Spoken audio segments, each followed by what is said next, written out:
Hey there, my name is Lexi, and thank you so much for joining me for another studio session. In this video, I'm going to be talking to you about communicating with your engineer and certain things that you can keep in mind to make sure that your session is running smoothly and that you're getting the sound you want out of your song. In previous videos, I lightly went over what the role of the engineer is during your whole creative process and why he or she needs to be there for you. But in this video, I want to make sure I let it be known some things that you can do and keep in mind, again, to keep that communication smooth with your engineer. Now, as I always tell you, you are the artist. It's all about you and how you want things to be and what's going to make you most comfortable during a session. But it's really important that you're able to communicate what you want, because you can have a vision, but if you're not able to clearly communicate exactly what it is that you want and how you want things to be done, then how can you expect that vision to come to life? So I'm going to be giving you a few pointers and a few things to look out for to make sure that you are communicating with your engineer as best as possible. So I'm going to break it down into 3 sections. So there's going to be a portion where you're in the booth before you start recording. There's going to be during the recording, and then playback when you're listening to everything that you just did. So when you're in the booth, this is before you're even starting the whole recording process. You want to make sure that you're comfortable. So the first thing that obviously is going to be the most important is the placement of the mic. That's going to be what ensures your sound quality, where the mic is placed and where the sound source is. So depending on whether you want to stand up or if you're going to sit down, you want to make sure the mic height is just right for you. You don't want to be, you don't want the mic to be so low that you're bending over and your throat is bent over, essentially restricting any airflow from freely flowing through your throat. But then on the same token, you don't want the microphone to be so high that you're straining the thing up into the microphone, right? You want it to be just right so that you're comfortable. And again, that's going to depend on whether you're standing or sitting down. If the mic is too high or too low, just ask the engineer if he or she can adjust it for you accordingly. The next thing you want to think about is, are you comfortable in your recording environment? And the most basic way that I can make that be known is, do you like it with the lights on or off? I'm going to keep that on because it makes me look pretty good in this video. But anyway, yeah, do you like the lights on or off? You may want the lights to be on in the booth because you might have your lyrics written down on a notebook and you obviously want to be able to see what those are while you're recording. Or you might like the lights off because you have your lyrics on your phone, or being in the dark just sets a better mood or allows you to be more free during your recording process. So keep that in mind. And the next thing before you get started is a test run.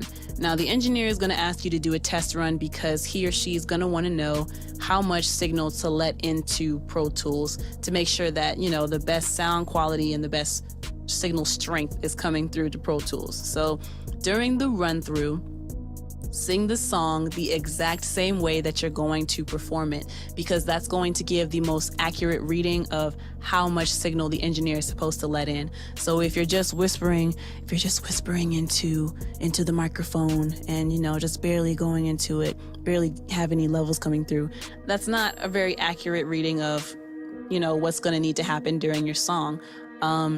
So make sure that you're performing it the exact same way that you're gonna say it when it comes time to record for real. The run through is just a good way for you to get a little bit of practice in, or maybe even a little bit of a warm-up before you start recording for real. But it's also good for your engineer to get a little bit more familiar with your song. So during the run-through time, again, we're checking for levels, but the engineer is also probably going to be outlining your song as far as where the hook is placed, where the verse is, where the bridges are. And if you allow that little time for the engineer to do that, it's going to make the editing process a lot smoother when it comes time to do things like flying the hook or copying it down along the track. So keep that in mind. Those are some things to keep in mind before you even get into the recording process. Now, during the recording process, that's when you're going to go into laying down everything onto the track and actually saying all the pieces of the song that are going to be included, right? So the most important thing to remember is communication is going to be very key during the recording process. It could be the difference between getting 6 songs done in 4 hours or barely getting halfway through one song within 2 hours. If you're making sure that you have a good line of communication during the recording process, things can go very smoothly. Otherwise, things can get really bad and really awkward, really annoying really quickly. So the first thing I want you to keep in mind is the way that you're communicating, like the technicality of everything. You have a microphone in front of you. Whenever you want to tell your engineer something, speak into the microphone. If you're not speaking into the microphone, it's going to be really hard for the engineer to hear you otherwise. And you'll be able to hear your engineer through something that's called a talkback, which is basically just a little button that the engineer presses so that you can hear his or her voice within your headphones. With this, that's going to keep you in the booth. You don't have to leave the booth for any reason, unless you have to go to the bathroom or eat or something. But essentially the microphone and the talkback, that's going to allow you to stay into the booth, so you're not having to walk back and forth and you're not having to waste time telling things to your engineer. Just speak into the microphone, your engineer can hear you just fine that way. So during the recording process, while you're actually recording your song, there are inevitably going to be a lot of mistakes, and that's okay. Just keep in mind, again, how you are communicating with the engineer as far as where you want to do things, where you want to go to redo certain parts, right? So I want you to keep in mind that it's going to be a lot better for you to stay specific about where you want to redo things. So don't just say things like keep that or go back. Instead, say things like, let's go back to the first verse. I want to re-say the word blah, blah, blah.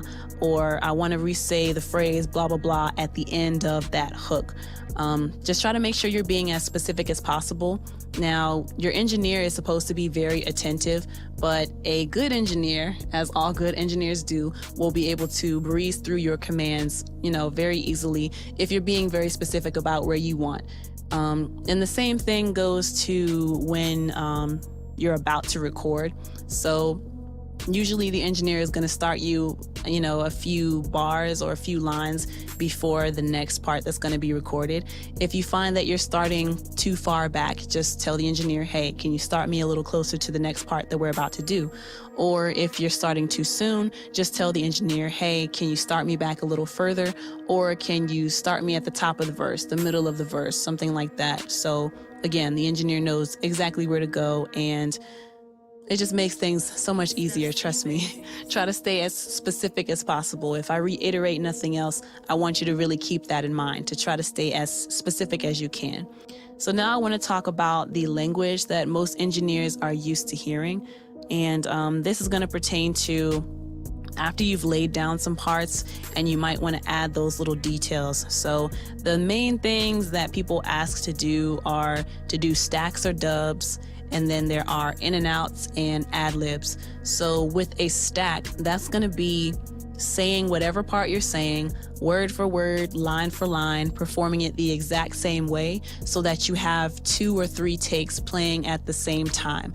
And what that does is it's just going to make that entire part sound a lot thicker and a lot more full. So that's what a stack is. It's also called a dub. So when you're going back and you're saying, I want to put more on that part, say something more like, I want it to sound more full, so let's go back and do a stack. Let's go back and do a dub. And your engineer will know exactly what you're talking about. Another thing that you might run into, in and outs, which is similar to a stack, but with an in and out, you're not saying every line, every word for word over. You're just accenting little parts or emphasizing certain words or certain phrases. So you're going in and out of the verse or in and out of the hook. So again, it's to give emphasis, to make certain words or phrases more bold or thicker, a little more fuller. So kind of like a stack, except you're not saying the whole thing over, just little words, little phrases here and there, in and out of the verse. The next thing that you may run into, you may want to do ad libs. Now, an ad lib, think about like Migos, the way that they do it. They're really good about doing ad libs, actually.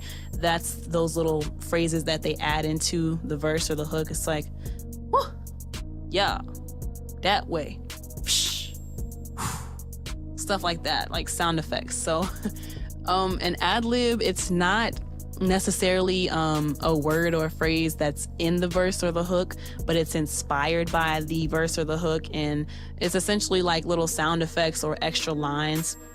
In rap music, it would be like what the Migos do when they're doing those whoo, yeah, yeah, yeah, whoo. In R&B, it might be those really long runs like woo. And again, it's not really any specific line that was said in the verse. It's just little extra words or phrases or sounds that you can add in there to bring more personality to your song.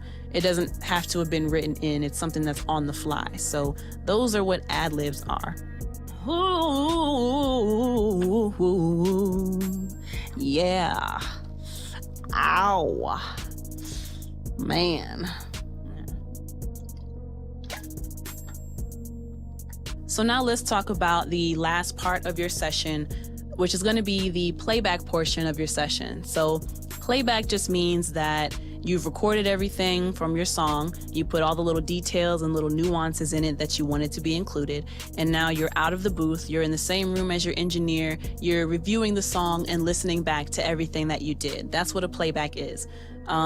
During this portion of your session, you are going through to listen to any mistakes that you may have made, to see if maybe you stumbled over some words, some things need to be resaid, or seeing if you want to add any more detail, or basically seeing if there's anything that you can do sonically to affect how you're sounding to get a sound that's closer to what you envisioned in your mind, right? So during this process, I really want you to keep in mind that first and foremost, you have to record something the right way to make it sound amazing during the whole mixing process or cleanup process. If you mess up really badly on something, don't expect your engineer to be able to fix that in the mix. Just do it right the first time, and then it's going to sound amazing during the mixing and the editing portion of your session. So just keep that in mind. If you sang something way off key, don't expect the engineer to just be able to throw auto-tune onto that and make it sound pretty. First off, auto-tune is a corrective plugin, and it's meant for you to have a little bit of singing voice, right? It's not meant for someone who's just completely off key, because then that's when you get that robotic sound. But anyway, it's a corrective process. It's not something that's meant to just slap over it and suddenly everything sounds amazing. No, do it right the first time, and then it's going to sound amazing during the mixing process. So definitely keep that in mind. But during the whole playback process, you are going through and you're adding drops to the song, or you're adding reverb or delay. A drop in the song, that's basically going to be a part where the beat will cut out, and it just adds more emphasis to certain words, certain phrases in your song. It sounds really cool. Well-placed drop really could make a hit song, as well as well-placed ad-libs. But that's a drop. Reverb, that's an effect that's going to make your vocals sound thicker, but also more spacey. So it'll make you sound like you're in the bathroom recording. That reverb sound, that thickness, the fullness that you might hear it in the bathroom, that's what reverb is. So you can add more of that or take it off. A delay is essentially an echo. You can add more of that to the song.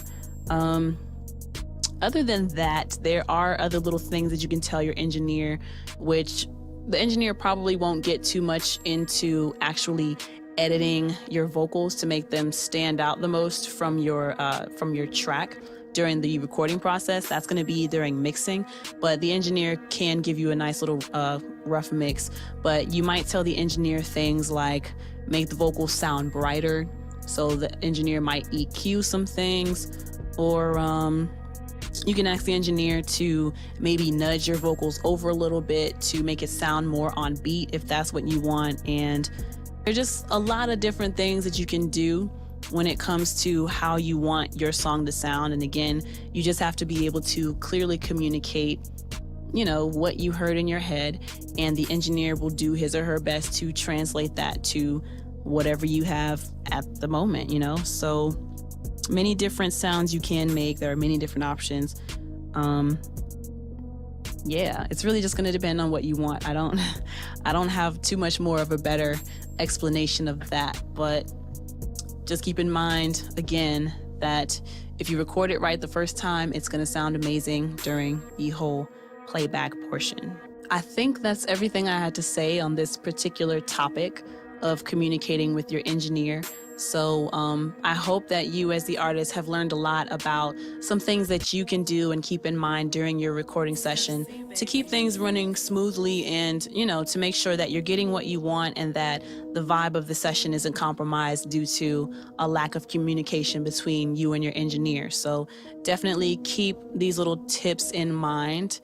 And if you have any more questions about, what happens during a session or just any part of being in the studio or recording or mixing, anything like that, again, just send me your questions. You can comment below in the comment section, or you can send me an email at info@LexCATL.com, which I'll leave that in the comment section or in the description box below so you can have that information. But yeah, let me know if you're an artist and you've had maybe some situations where things didn't really go as planned, and maybe I can help give some advice on how to better handle those things in the future. Let me know what your experience has been with engineers, if you had good engineers or bad engineers.